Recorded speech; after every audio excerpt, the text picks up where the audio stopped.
Good afternoon, everyone. Thanks for joining us and suffering through some of the technical problems we seem to be having. My name is Paula McCain. I'm a recovery business advisor for the North Central Texas Small Business Development Center. I understand today may be Kiss a Ginger Day. So if you know anyone with red hair, please show them some love.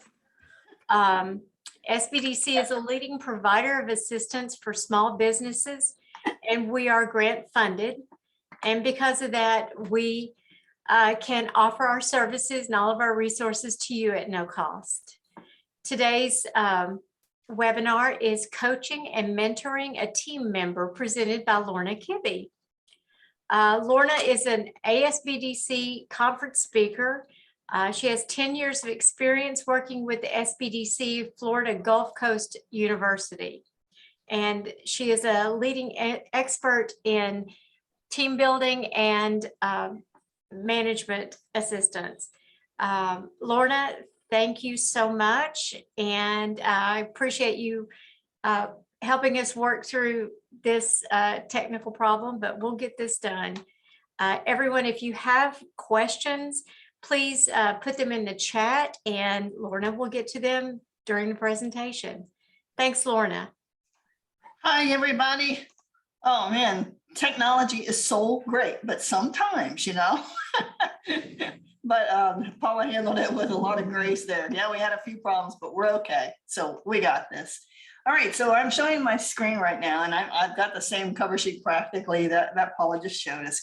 But I do just want to point out to you that a lot of the material that we're talking about in this 7-part series, and this is session number 2, is related to the 5 behaviors of a cohesive team, which you may have heard of. It's been a bestseller for a long time. Actually, it was sold as a book under the 5 dysfunctions of a team, but all under Patrick Lencioni's hand.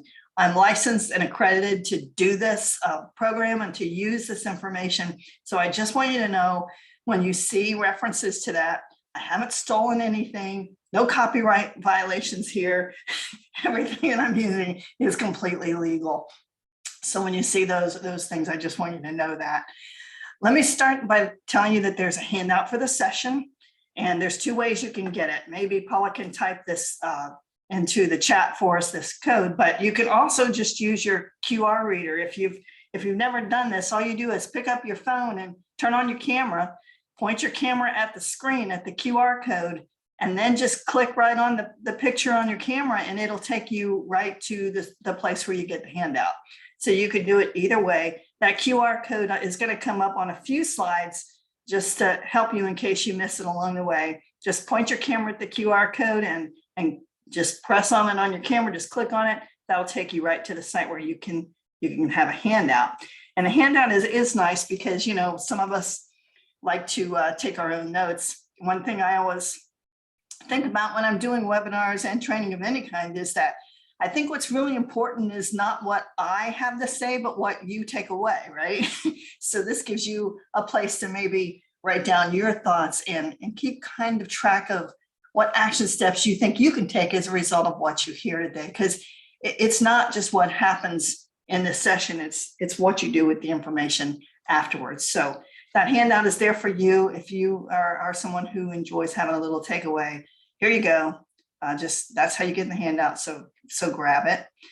This is the 5 behaviors of a cohesive team model. Now, for those of you that either were here last week or have viewed the session since, because all of these sessions are being recorded, which is amazing. They're all recorded for you, and you can go back and review them anytime you want.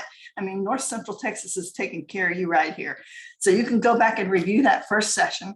We talked about this model, the 5 behaviors of a cohesive team. And just to bring you up to date, like I said, this was based on the 5 dysfunctions of a team. And Patrick Lencioni has worked with Wiley, who does everything DISC, and the 5 behaviors of a cohesive team model. They've created an entire assessment around this model so that teams can actually see where they score on the different building blocks of a cohesive, high-performing team. And as you'll recall, these are the building blocks. Trust is at the bottom of the pyramid because that's the base of everything. And when we think about our subject today, coaching and mentoring teammates. And let me just qualify that. Whether you're the leader of a team or you're a member of a team, you still have control.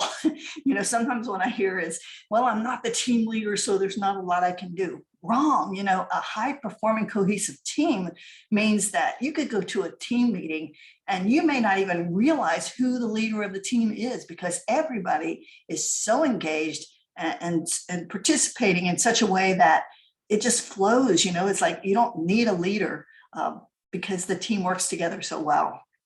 So whether you're leading a team or whether you're a team member, all of this that I'm going to be talking about in this series is within your control. And that's why we named it Leading and Working on a Team, because it's not just leading a team.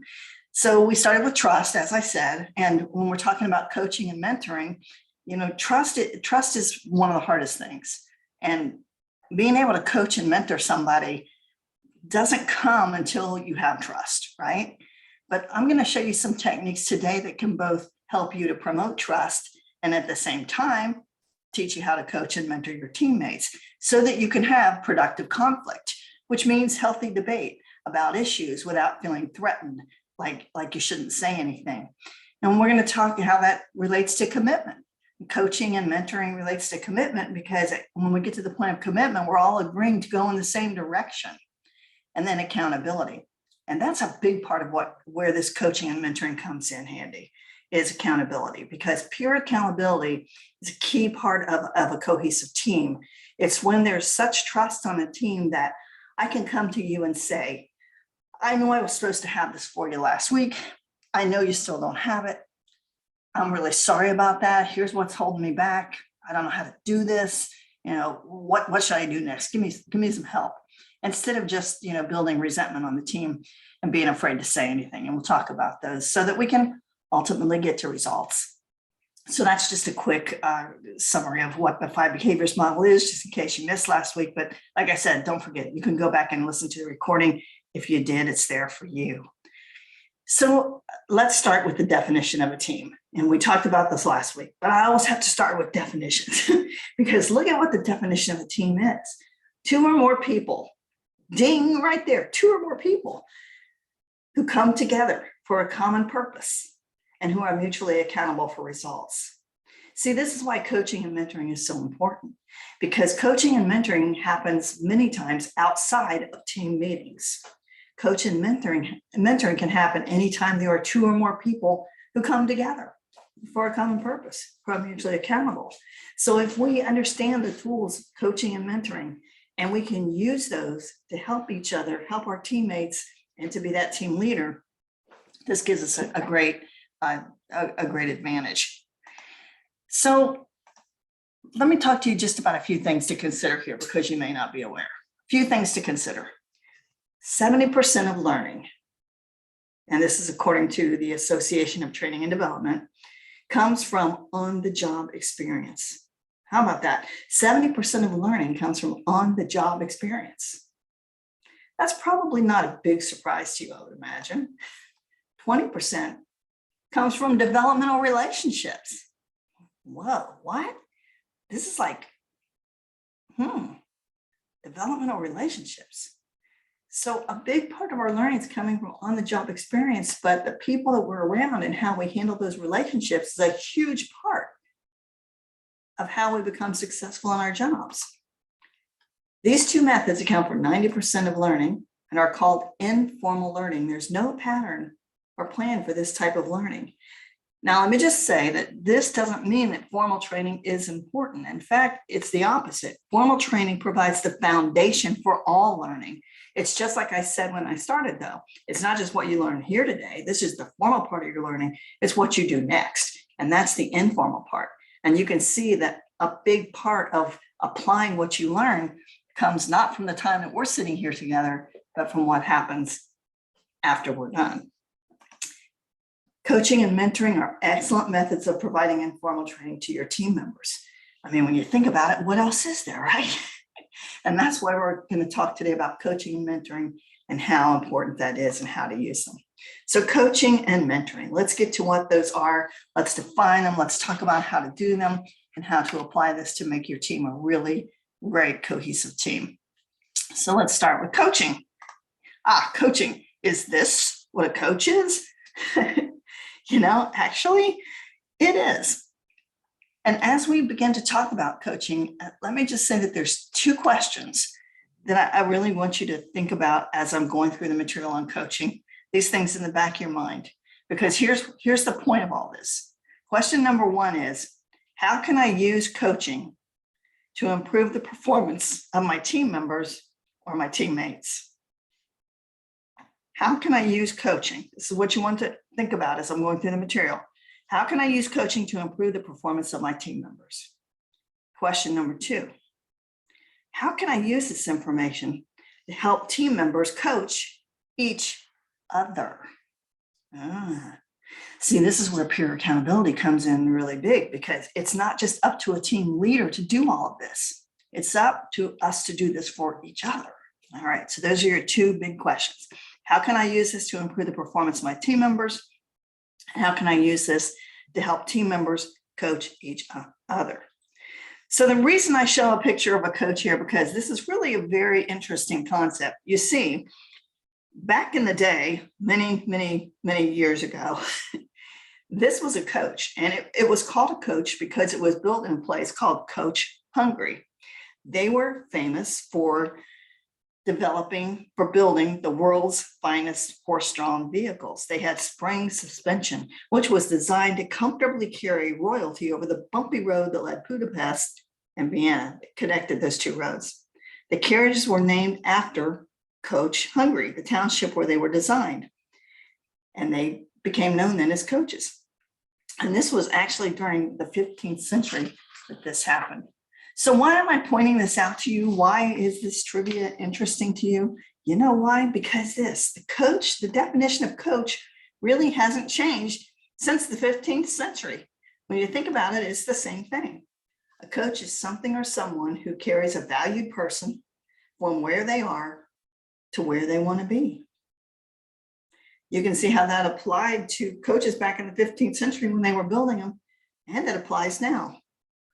Something or someone who carries a valued person from where they are to where they want to be. Coaching. Coaching focuses on positive reinforcement and development of skills. And this is an important distinction to think about. We're focusing on positive reinforcement and development of new skills. Unlike other disciplines, business coaches believe that individuals can resolve their own problems by finding their own solutions with the help of a coach. See, when you're coaching, you're teaching, you're supporting, you're clarifying, you're giving feedback, you're encouraging them, you're challenging them, and probably greatest of all, you're questioning them.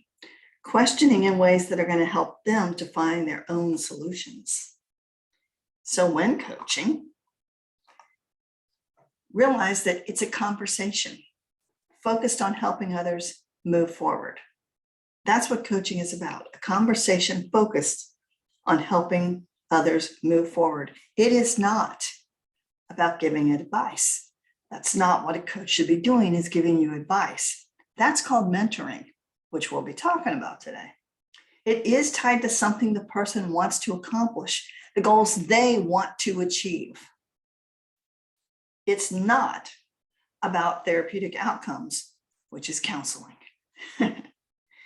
It's about making improvements in individual and organizational performance.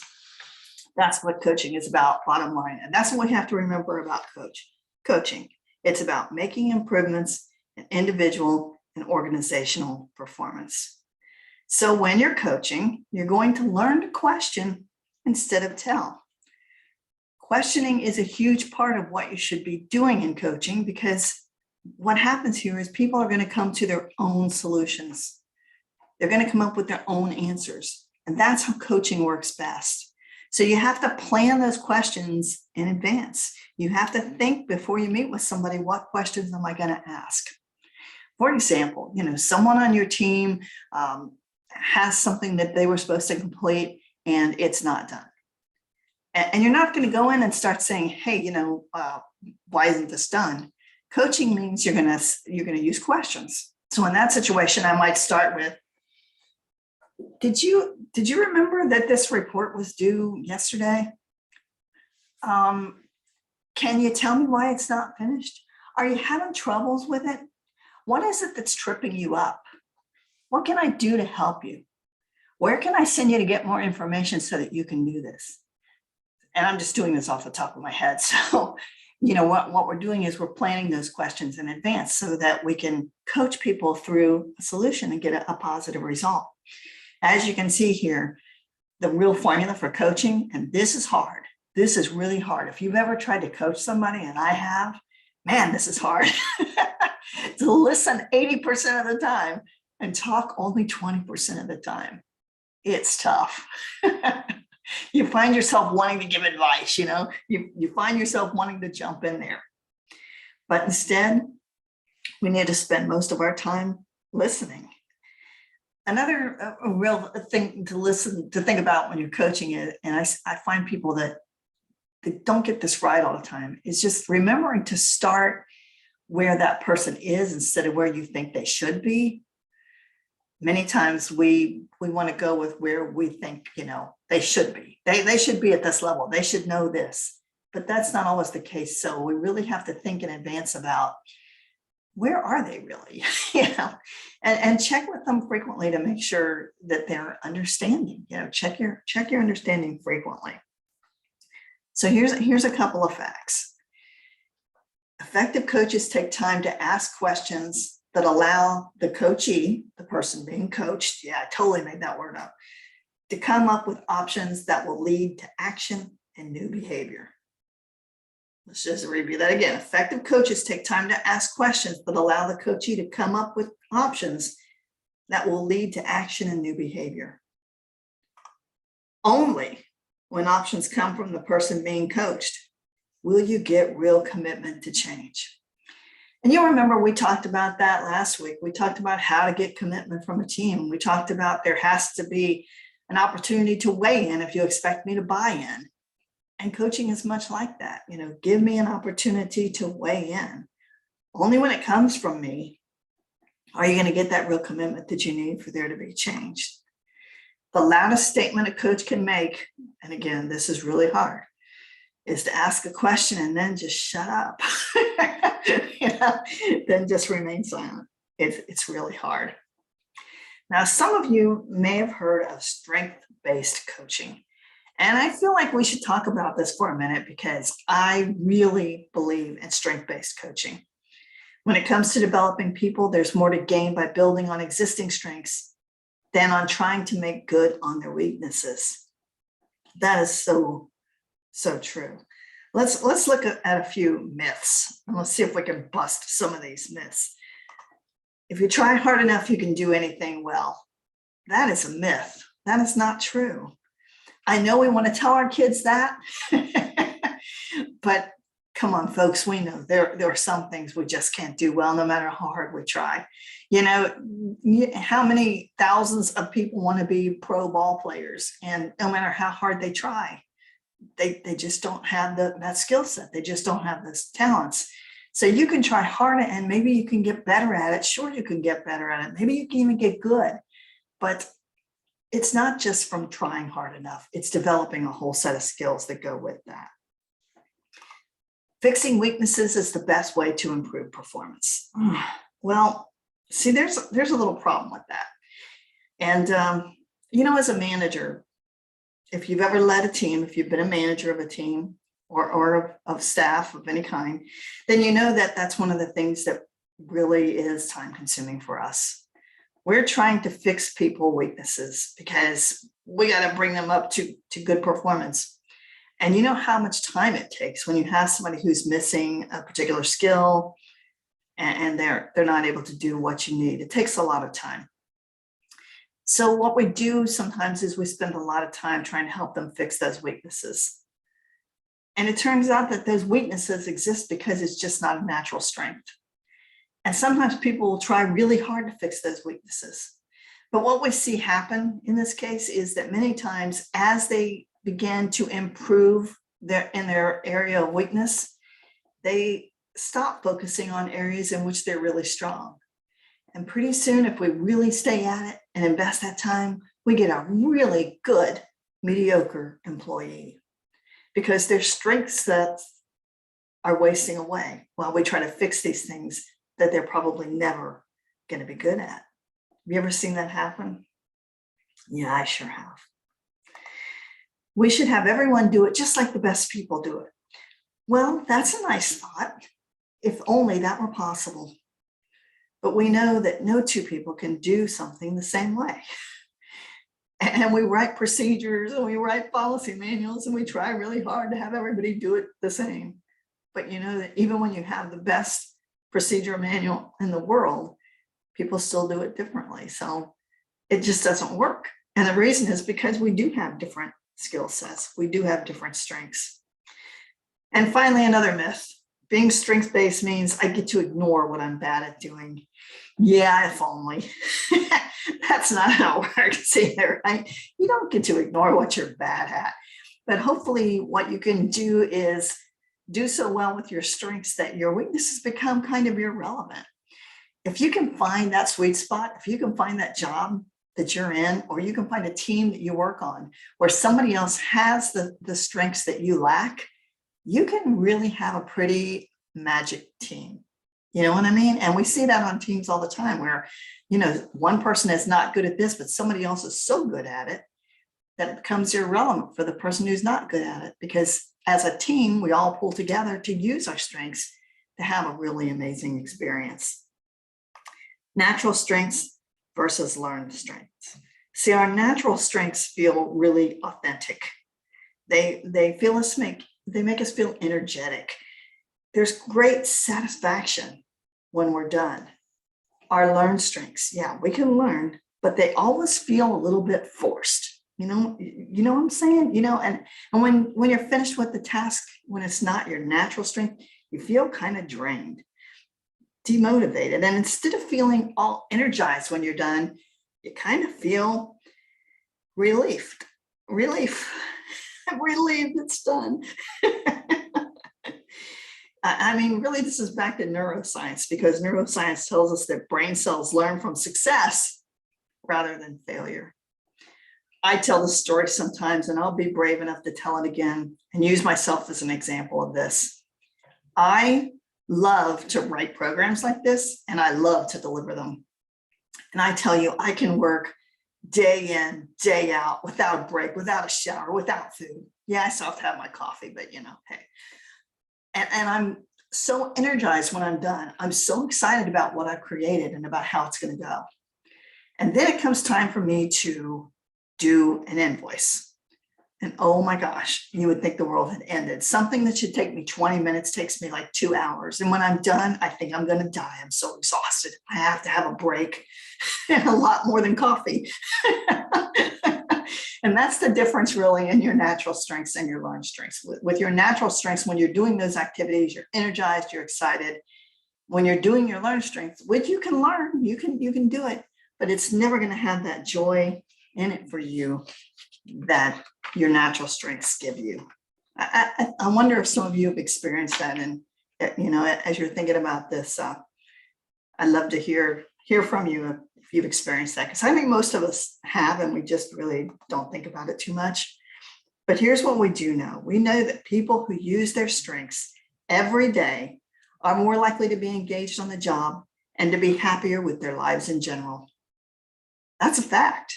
People who use their strengths every day are more likely to be engaged on the job and to be happier with their lives in general. But what about those weaknesses? Well, it's okay. You know, we all have them. The challenge is to reduce the need to operate in the areas of weakness. And how this works on a team is having an understanding of the different strengths of the people on the team so that people can work in their areas of strength and maybe not have to operate in those areas where they're not naturally strong and therefore probably not really enjoying the task. So maybe the task can be redesigned toward your strengths, or maybe it is something that you can just stop. Or maybe you could hire an accountant, you know, outsource it instead of doing your own invoicing. That's a good idea. Maybe learn more about it so that you're more comfortable with it and just own it. There are lots of things that you can do to deal with them, but just know we all have them. It's like, it's okay. So how do we find our strengths? Well, there's a question. There's a lot of ways that we can. And for you, I think a lot of it is really observation. And that's why I use this picture. I think if you really watch people around you, it becomes pretty obvious what their natural strengths are, because they are the things that they want to do over and over again, and the ones where they really perform well and really seem to be enjoying doing. We have a lot of tools that we can use as well. But learning what the strengths are of the people on our team is very important. Understanding what everybody's strengths are and what the challenges are that we have so that we can work together to overcome them. That's when we really get to that sweet spot of being a really effective team. What are they? What are your strengths? Sorry, my PowerPoint skipped a slide on me and I was like, hey, you're not supposed to be next. So what are your strengths? You know what your strengths are. Let people know what your strengths are. Identify them. Let people know what your strengths are. One thing you can do is do an assessment. Figure out your style. We've talked before in other sessions about DISC and about all these different things. There's strengths finders, there's values and actions, there's Myers-Briggs, there's DISC. There's all kinds of things that you can do as a team to figure out what the styles are of your teammates and how that fits together. That's a possibility. And how about your story? This is fascinating. If you just listen to somebody, and for those of you that interview candidates and you have some hiring difficulty, which I know is there for all of us right now, this is something you can put in place. Just ask them to tell you a story. Ask them to tell you a story about the last time they had a deadline that they just couldn't meet no matter how hard they tried. And listen to what they say. Or ask them to tell you a story about something that was really successful that they're proud of, and listen to what they say. What are they emphasizing in their story? You can hear what their strengths are because those are the things they're going to tell you about. And then when we get to the part where it was rough, you're going to hear their weaknesses come through, their challenges come through. So just listen to the story. Watch your story. Just ask them. I think we've said this before because I say it all the time. I think the real key here is just to pay attention, really pay attention to the people around you and see what's going on with them so that you can see what their strengths are. This really helps you in coaching because you know how to guide them in improving their skills. So those two questions, it's time for you to reflect and think about this. How can I use coaching to improve the performance of my team members or mates? Remember, I told you these are the two questions I was going to ask. So take a minute and jot down some notes on these two things. This is your like 30 seconds to reflect. How can I use this information to help team members coach each other?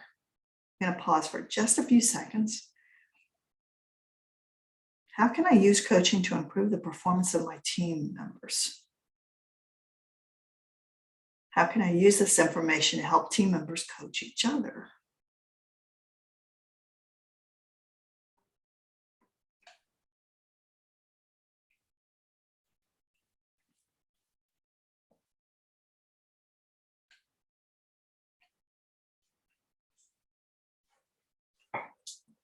So in what you're writing, I hope that you're thinking about looking for ways to find the natural strengths of the members of your team, and then allowing them to use those strengths to do their best work. So instead of telling them what to do, you coach them.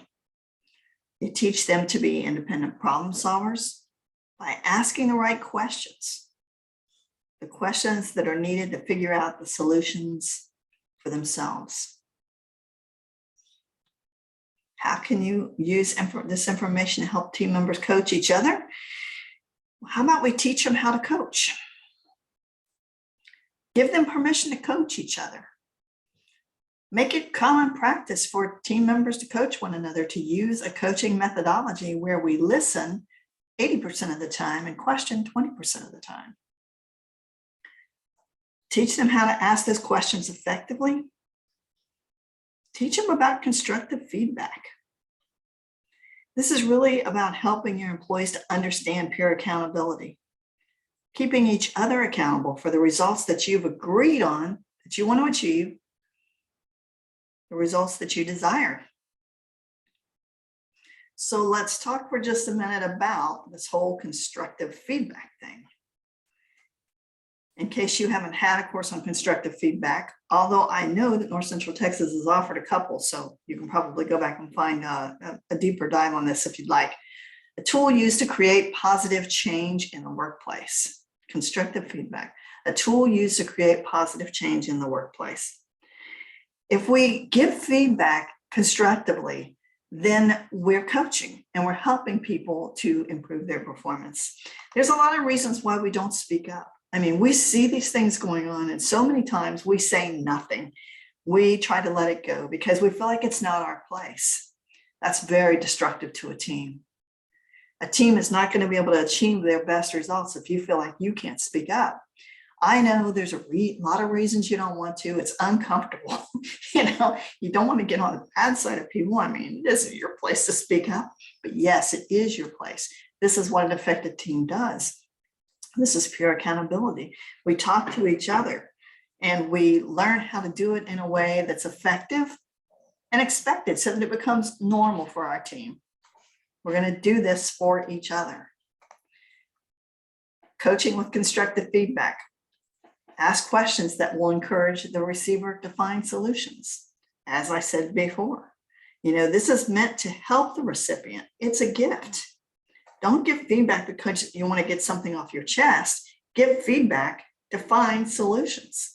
And when you're giving that feedback, make sure that you use observation of events and facts to form questions. Behavior rather than personality. You're never going to, accuse somebody when you're coaching them. You're going to be asking questions that talk about the behavior rather than the personality. Behavior, they're always late with their reports. They're always late. They're always late, always late. So how do you coach? What kind of a question do you ask in that situation? Have you been late? Have your reports been late before? Or is that, I'm thinking you've had a problem with this before. Have your reports been late before? What is it that slows you down in getting them done on time? You use facts. Use facts. Make sure you know your facts. You don't accuse people. You're always late with your reports. This is just like you. That's not effective coaching. Remember, constructive feedback can be both positive and negative. People think of feedback as being negative. Not at all. Also, use this to tell people when they do something good. Hey, your reports have been on time every month for the past 3 months, and that is making my life so much better because the very next day I can, go right in and do what I need to do. So thanks a lot for keeping that on task. How do you do that every month? I know you got a lot to do. That's impressive. So use it to be positive. It's not just negative. All right, so let's reflect. Think of someone you might coach. See if you can put someone in your head right now. Somebody that you might coach. You got someone? Maybe a teammate? All right. What will you say and do to help identify their strengths and encourage him or her to develop them further? So will you ask them to tell you a story? Do you have a way of learning about their style? Can you just observe from their actions? If you really think about the people that you work with, about your teammates, especially if you're leading a team, you probably already have a pretty good idea of what the strengths and challenges of your teammates are. I once had a team where I had a team member who was so terrible. She came to me as a transfer. Have you had that happen? Nobody else can handle them and they have to send them somewhere. So you get a transfer in. All the evaluations look satisfactory for the past 10 years. And yet they're so terrible and everybody knows they're terrible. They can't do the job. And here you are stuck with it. They actually transferred this person to me because I was a relatively new manager and they didn't know what else to do with her. I found out though, that she had a very unique strength that was really useful to the team. And granted, it was only one little thing, but it was a big, big help because she had a talent for organizing information, which was important for what we were doing. We had all these papers and they came into us and, oh man, just a mess. She could just sort through that stuff like in even less than half the time of most of the other people on the team. So I pulled her off of everything else that she was doing, which was awful and bad and wrong, and had her just organize the files for the next person. It was incredible to turn around. She began to be a positive contributor. People started to thank her for her contribution. Her confidence went up. Pretty soon she was taking on other tasks. And when I left that team, guess what? She was promoted to the team leader. Can you believe that? She was on the brink of being like out the door, but just a little confidence, really focusing on her strengths instead of her challenges, changed everything for her. I know that's a little extreme, but it's not crazy. It happens all the time. And finally, think about a list of starter questions. This is the person you're going to coach. So what kind of starter questions will you ask when you start to coach somebody? And this is something when I said, I said before, one of the things that you have to do is plan your questions in advance. So starter questions. I'll give you a few. I'll plant a few for you. But before you go and start your coaching with the person, which I'm hoping you'll do after this session, do this for yourself. Sit down and discuss it and think about these questions. Think about what starter questions you will ask. So here's a few ideas. What do you love about your job? What do you love about your job? Now you can understand that'd be a really good starter question because you're going to learn what their strengths are. They're going to tell you the things that they love. They're going to tell you what they like doing, which means that that's probably what they do best, right? What tasks do you look forward to the most? Again, you're learning about their strengths. How would you describe yourself in the workplace? It's going to be really interesting to see what they say there, right?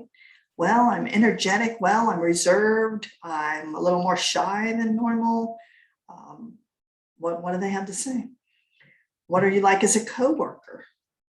What's the best way for you to learn a new skill? What about your job don't you like?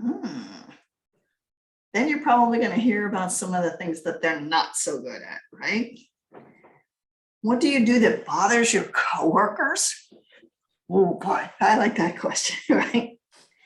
And there's lots of others, and you can probably think of them, but there's so many. This is why it's important to plan your questions in advance.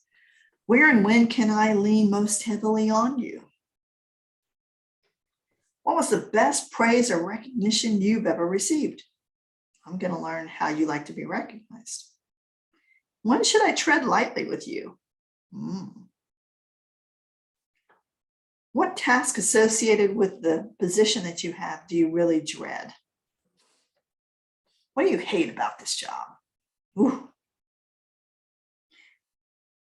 What do you look forward to? What do you love? When can I really rely on you?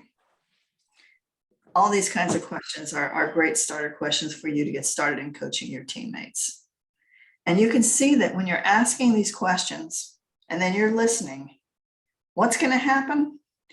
That first rung of our pyramid, trust, is going to soar, right? Trust is going to improve when we start to have these kind of conversations with our coworkers. And we know that the trust is the base for everything. Now I wanted to stop for a second and talk about counseling because I don't want to talk about counseling. So in order to not talk about counseling, I just want to define it because you see, counseling is focusing on corrective action and changing inappropriate or ineffective behavior. That's not coaching. You remember back to when we defined coaching, right? And this is not what coaching is. This is counseling. Counseling is something that we have to do, right? We know we have to do counseling from time to time, but it's very different. Remember, coaching is helping somebody to learn new skills, to reinforce positive behavior, to achieve the next level. When you're counseling, you're trying to change an undesired behavior. That's more on the disciplinary track. And that's not what we're really talking about here today. One of the main reasons we're not talking about that here today is because we're talking about teams. And we're talking about our coworkers, and we're talking about peer accountability, and we're talking about how to have conversations with our teammates that helps our team perform better. Many of you are not in that role where you would be providing counseling. That's clearly going to be the team lead who's going to be providing that kind of counseling. And that's why I didn't really want to talk about it today, but I also didn't want to ignore it because, yeah, it happens, but that's the difference of using it and not. For today, we wanted to talk about coaching and mentoring because we want to talk about how to have great conversations with our teammates to produce the results that we want on the team. So let's talk about mentoring. Once again, you see the QR code up there. If for some reason you missed it in the beginning, if you just put your camera on the QR code and then touch it on your screen, you can go and get a handout that gives you a lot of this information and also gives you some room to write down your thoughts on things so that you can use this information going forward. So let's talk about mentoring. Mentoring is different than coaching.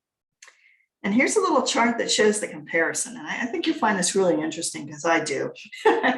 Okay, a coach is someone who is there for you. But a mentor, someone who was there before you. See, that changes the relationship right there. A mentor is someone, that's where you're going to get that advice, right? Someone who was there before you.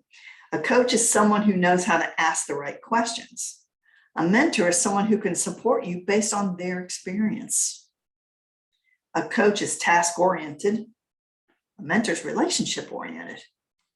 A coach is performance-driven. A coach is development-driven. Now, this doesn't mean that the two don't overlap. Sometimes they do, yeah. But you can see that they really are different things with different purposes. So who are mentors? Who needs one? And what do they do? Well, mentors are everywhere, aren't they? I don't know if this has ever happened to you. I bet it has. Have you ever been in a situation where you found out that you were a mentor and you didn't even realize that you had signed up for that role? I think it happens to us because, we have knowledge and information and people seek us out. And sometimes I've had people ask me, will you mentor me? I'm doing this project and I need help and I need a mentor. Will you do that? For me, when I started in business, and I went to SBDC for the very first time and, asked someone for some help, what I got in exchange was a mentor, somebody who had been where I had been and was able to give me advice and see where I was going and guide me in the right direction. And I appreciated that, that was really important for me at the time. And it was a really good relationship. And most mentoring relationships are because you find out that you get as much as you give from a mentor. Who needs one? I think we all need mentors. And I think we've probably all had them and maybe not even realized it. What do? They give us advice. They give us encouragement. They sometimes serve as a coach, right? They motivate us. Sometimes they coach us. Sometimes they train us. They give us direction. They give us support. Now, the interesting thing about mentoring is it can be informal or it can be formal. A formal program, many organizations do have formal mentoring programs, and I don't know if any of you have that. A formal program can be either voluntary, and some even do it for pay. Like they'll pay their mentors and they'll give their people that are being mentored, their mentoree, some kind of a bonus or guarantee for a promotion. That happens in some organizations. I worked for many years for the Department of Children and Families in Florida, and we had a formal program, and it was all voluntary. But it was really interesting because like the top leaders in the organization volunteered to be mentors, and they were matched with people who were interested in advancing their career. And we had regular training sessions and meetings for 6 months. It was a 6-month program, and then we would start over. So it was a very formally arranged program. I worked with a hospital who did a formal program. Same thing. Theirs was a year long, but they had quarterly meetings where their mentors and mentees came together. And in the meantime, they had tasks that they did. It was very formal. They had a steering committee that pulled everything together for them. They had a project schedule. They had a whole circle of support. They had people who helped with social media and leadership and everything. So it was very formal. Most mentoring relationships, though, are informal. It's the relationship where you find yourself falling into it that you didn't even know that you were in that relationship. You ask for that relationship, you ask for some help, and or sometimes you even volunteer it. So it can go either way. There are things that you can do to have great success with the mentoring program, and there are some things that you can do to really guarantee failure. And I've had interesting experience with this, and I'm sure some of you have too. One of the mentoring relationships that I've had that I think I can use to compare this for you is I'm an alumni of the University of Cincinnati. Go Bearcats, #4 in the nation. Can you believe it? What a team, what a team, what a great year. Anyway, sorry, just had to get that out. As an alumni, I'm asked regularly to mentor a student. And I've had some really great successes and some really awful failures with that program. What's the difference? Well, it goes well when both members are committed to the relationship. When you establish that you're going to have a meeting and both of you show up. When somebody doesn't show up, that doesn't go well. That kind of goes towards failure, you know. I've had students who were really committed to a goal. They were able to define their goal, and we were able to keep our eye on that goal as we went through the program. I've had other students who couldn't even define their goal. And I'm not really sure why they were in the program, because I'm not even sure they understood what mentoring was. Sometimes they were signing up because they thought I could get them a job. I'm in Florida, they're in Cincinnati. I can't get them a job in Cincinnati. You know, so the goals were not clear, and the outcome that they wanted were not really possible. So that can definitely make something fail. You know, it's like we weren't in agreement on what their goals were and what they were trying to achieve. Mostly because one of the parties was not honest with the other. You know, the student wasn't honest with the governing board, their steering committee, and with me, that what they really wanted was a job, not to be mentored. Their goal was to get a job. Well, that's cool. But, you know, in the very beginning, when that relationship was established, I would have bowed out because I can't get you a job in Cincinnati. I'm not in Cincinnati, right? So that can make it not work. Listening to each other, you know, trying to make sure that you're paying attention to each other. And really, I think kind of agreeing up front on what you want from this relationship. Most mentoring relationships kind of have a time attached to them. It's like, you know, I have this project and I'm going to do it for 3 months and I need a mentor to get me through it. Some mentoring relationships go on for life, you know, and some start out as just very brief and go on for life. So it can be different things. It can be defined different ways. One of the things that I would recommend that you do if you get into any kind of mentoring relationship, formal or informal, to make this succeed. So if you get into a mentoring relationship with a new teammate, you know, your boss comes to you and says, hey, we just hired John, you know, and he really needs some help, and we were hoping you would mentor him. Bet you've had that happen, right? Would you mentor him, or, you know, would you make sure that he learns the ropes? All right. Define with John up front what this thing is all about and what your requirements are going to be. What I recommend is that you make an agreement and that you both actually sign an agreement. You know, I actually wrote down an agreement for my mentorees and had them sign it so that we both understood what we were trying to do. So I would ask my mentee, what's your goal for this? You know, what's our goal here? And hopefully they're honest with you so that, you know, you can get that. But the mentor and the person being mentored should have a goal. You know, both of them should have a goal. And sometimes the goal for the mentor is just to make sure that the goal of the mentee is met. But taking time to identify what you're trying to get from the relationship is the first step. And then talk about specific requests that the mentee has. Some of the people that have mentored with me have asked me for things like they would like to come with me to one of my sessions to watch it in action. Okay. So I can arrange that, you know, or they want to be on one of my webinars. They want to listen in. They want to hear how I handle the webinar. All right. or they've asked me to help them write a program. They're not sure how to write that program, or for some presentation tips, they need help with that. Whatever they ask me for, have them define for you exactly what it is that they need. Communication preferences for each person. That's important. Do you want email? Do you want a text? Do you want Zoom calls? Do you want telephone calls? Do you want face-to-face? How are we going to communicate? What's preferred? And how often are we going to meet? Is it going to be every week? Should it be a check-in every week and a meeting every other week? Both parties need to agree on this. What meeting plans do you have, including documenting work completed? So just what's your meeting going to be like? How long is it going to be? You need to meet. And with my Cincinnati mentees, of course, I've been doing it all, on Zoom and some by phone, whatever they prefer. But I always send a little follow-up saying, hey, here's what we talked about today, and here's what I'm looking for next time.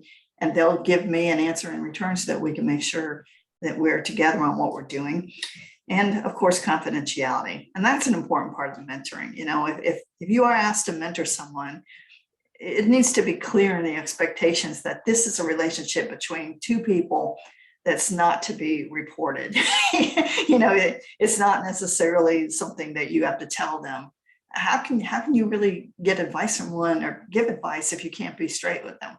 Now, the goals, of course, can be reported back. Especially if it's a formal program.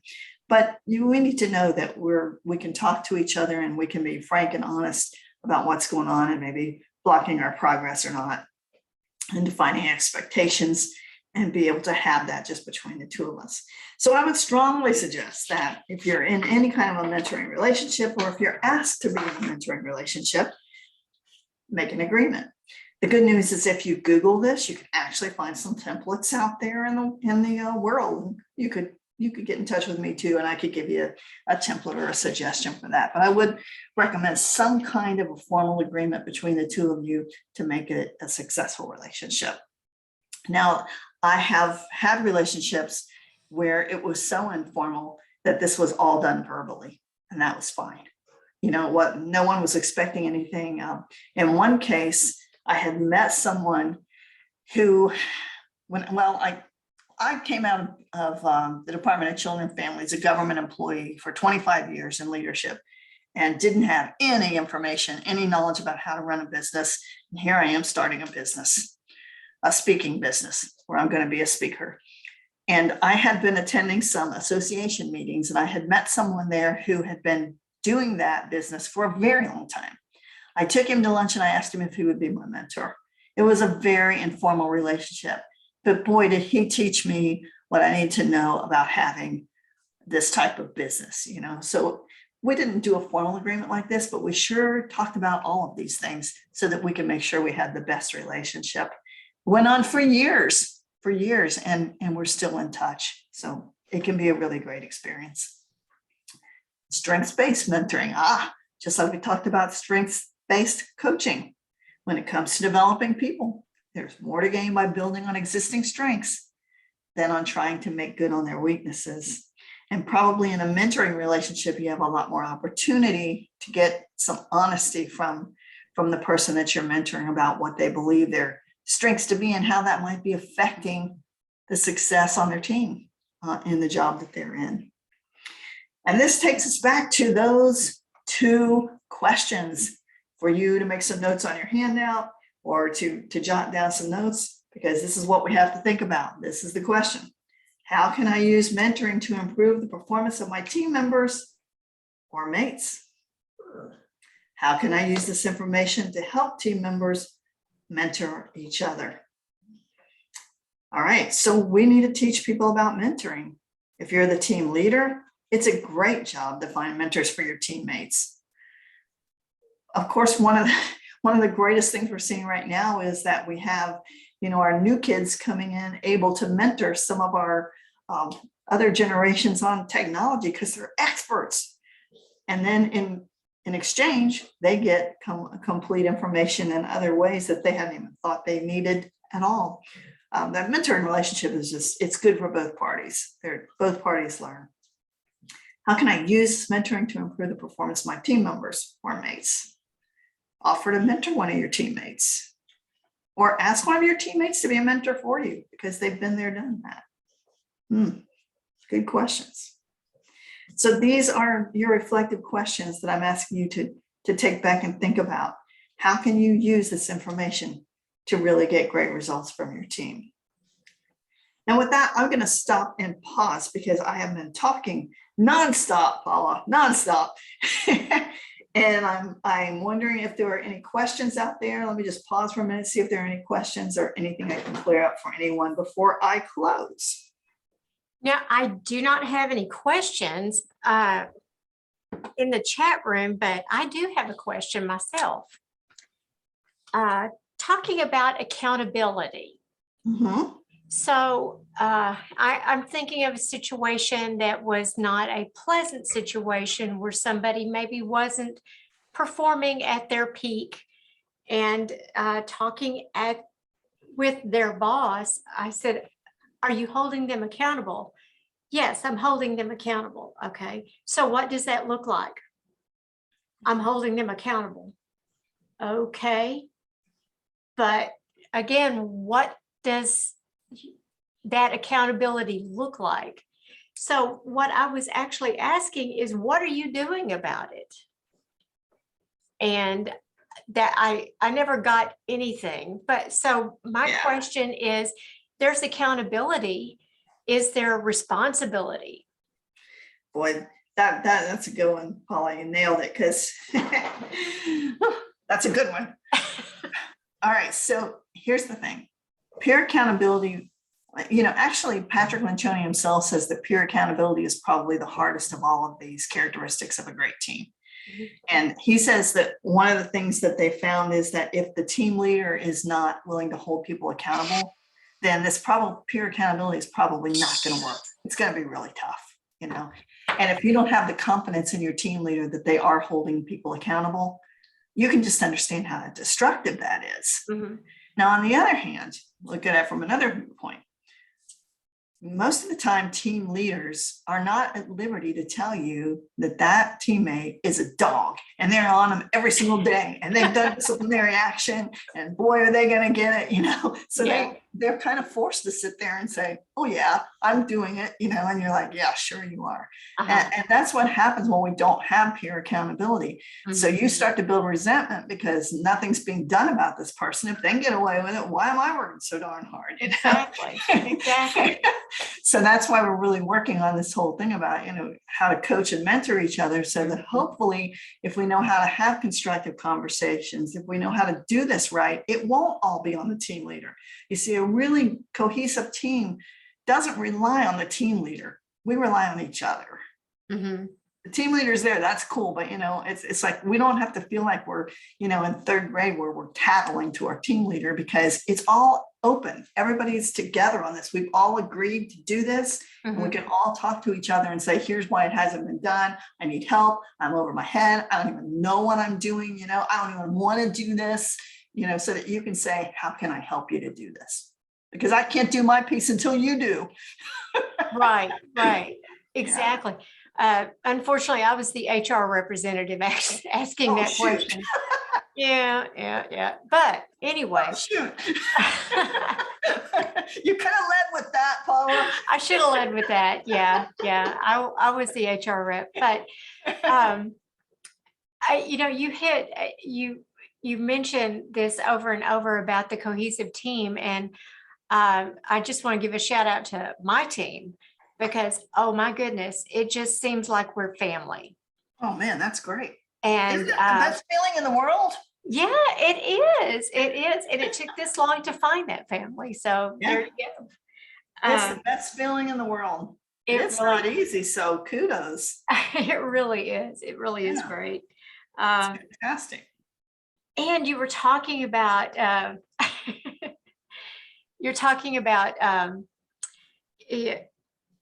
talking 20% and listening 80%. Right. Yeah. I found I do have a problem with that, but my problem is usually because if I don't say it now, it's going to go away. Yeah, I hear you. It'll come back around eventually, but that conversation might be over. Pauline, I'll tell you a funny story. This summer, I wrote a new book, called Becoming a Better Presenter. And I decided after I wrote it that I wanted to take this another step, and I wanted to become certified in coaching presenters, because I worked with the National Speakers Association as the dean of their speaker academy. And I really enjoyed, working with these new speakers and new presenters who were like a nervous wreck. And, it's something I've been doing for such a long time. So I took a coaching class thinking, I really don't need this, but I want that certificate. I want to be able to put that certification, out there and say that I have it. So fine, whatever. It was so hard, Paula. Oh my gosh. I had no idea that how much 20% versus 80% is. It's like, I kept wanting to say, but you should do this. You should do this. I know how to do this. I can tell you how to do that. And it's like, no, I gotta ask questions that lead them to the answers. And boy, it was hard. So I can relate to what you're saying. It's like, that was the hardest part. And I'm like, shoot, I got to think of questions to ask to make my point. It's not that I'm going to forget my point, but I'm going to ask a question that makes that point so that I get them to think about it. Like, do you think that if you did this, that it might work for you?